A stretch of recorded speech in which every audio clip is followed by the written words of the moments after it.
Babu Doyu Corporation, già il nome, insomma, credo che sia identificativo. Certo. Ai nostri microfoni Stefano Manca. Un'altra fatica cinematografica. Scusa, ma te l'ho detto fuori onda, non riesco mai a fare un'intervista seria, però Vero. questo credo che sia... È la faccia, capito? Questa faccia che ci abbiamo che è un po' così ridicola.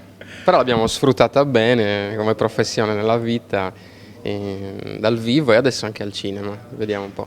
Stefano, come se non ci fosse un domani è una delle frasi più utilizzate, no? In vari campi.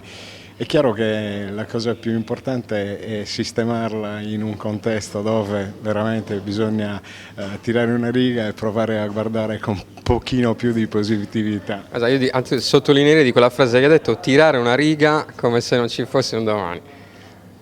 Cioè, bere come se non ci fosse un domani, vivere come se non ci fosse un domani. Noi abbiamo fatto un film come se non ci fosse un domani. Cioè, siamo messo dentro tutto quello che avevamo, di artistico, di economico, di entusiasmo, e adesso siamo veramente curiosi di capire invece il pubblico cosa ne dirà.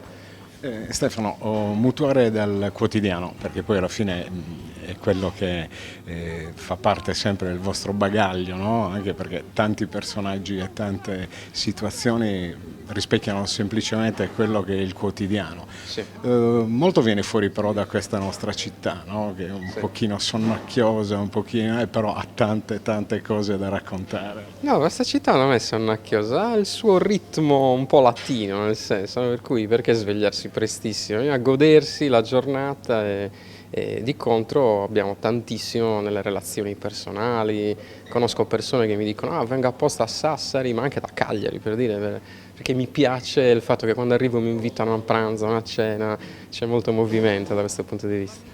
A raccontare qualcosina del film senza peraltro entrare nei dettagli, anche perché vi invitiamo tutti alla prima che sarà il 14 di novembre. Sì. E questa è una multisala che finalmente ha riportato tantissima gente a godere dello spettacolo cinematografico. E questo film che cosa ci racconterà, Stefano? Sono 8 episodi autostorie, quindi è una cosa positiva perché se non ti piace una c'è l'altra, quindi con un solo biglietto vedi 8 storie, è difficile al cinema che succeda, ambientate in contesti differenti, quindi non sono legate l'una all'altra, ce n'è una in particolare che è ambientata addirittura nello spazio, quindi dai, non vi dico altro, dovete venire, Come se non ci fosse.